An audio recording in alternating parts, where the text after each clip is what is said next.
मैं ये कहूंगा कि ये बुनियादी तौर पे घूमता है गवर्नेंस के साथ, गुड गवर्नेंस। अब सारी दुनिया में आजकल गुड गवर्नेंस, वर्ल्ड बैंक को देखें, एशियन डेवलपमेंट के कोई भी लिटरेचर उठाकर देखें, IMF है, इंटरनेशनल जितने इदारे हैं, पाकिस्तान के अंदर आप पॉलिटिकल पार्टीज उनकी मंशूरों को उठाकर देखें तो गुड गवर्नेंस।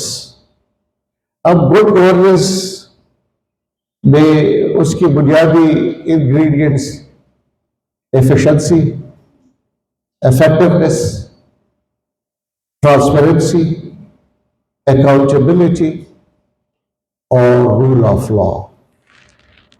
और रूल ऑफ लॉ आजकल फिर मैं कहूंगा शानदारा गुलजार साहिबा का एक पसंदीदा मौजू है। और मैं ये कहूंगा कि पाकिस्तान का सबसे बड़ा मसला ही रूल ऑफ लॉ है, कानून की हुक्मरानी, इन्फोर्समेंट ऑफ लॉ। और सबसे बड़ा लॉ कौन सा है पाकिस्तान का? सुप्रीम,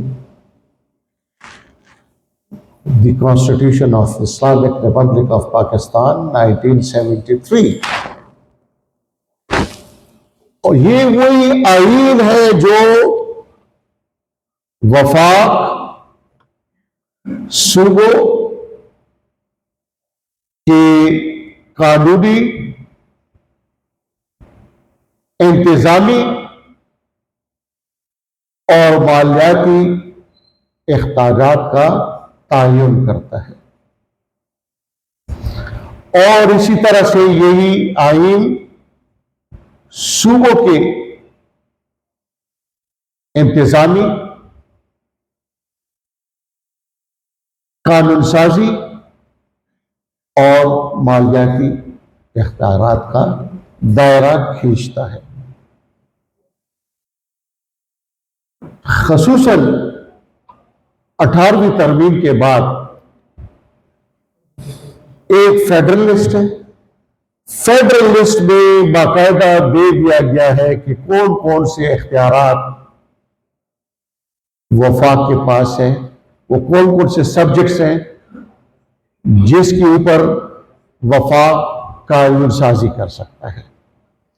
तो वो सब्जेक्ट्स जहां पर वफाक कानून साजी कर सकता है, वहीं पर वो मालियाती इख्तियारात, वहीं पर वो इंतजामी इख्तियारात उसको हासिल है। इससे बाहर जितने भी सब्जेक्ट्स आएंगे फेडरल लिस्ट से बाहर, वो सूबाई हुकूमत के डोमेन में आते हैं। अब आईन ने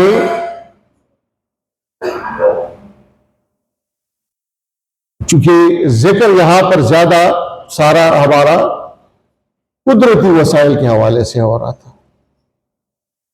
तो उसका भी एक हाथा खींचा हुआ है। अब मादियात की तरफ हम आते हैं। Article 172 of the constitution of Pakistan, खसूसन उसकी सब क्लास 2 जो है, वो ये कहता है कि समंदर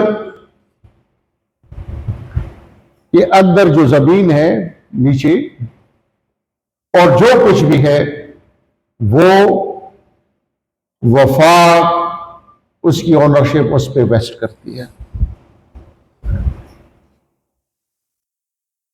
इससे क्या इन्फ्लुएंस क्या है? इन्फ्लुएंस ये हुआ कि समंदर से बाहर दीगर जितने भी मादियात हैं वो सूबों की मलकियत है। लेकिन साथ ही साथ फिर फेडरल लिस्ट का जो शेड्यूल पार्ट 1 है, उसमें स्ट्रेटेजिक मिनरल्स का जिक्र है। स्ट्रेटेजिक मिनरल्स वो है जैसे कि न्यूक्लियर एनर्जी पैदा होती है, वो फिर वफाक के पास है। इसी तरह से जो इलेक्ट्रिसिटी है वो वफाक के पास है फिर। लेकिन साथ ही साथ फिर ये भी है कि जो उसे महासलात आ रहे हैं, उसे जो नेट हाइडर प्रॉफिट्स है वो जिक्र भी है और उसकी तकसीम का जिक्र भी है।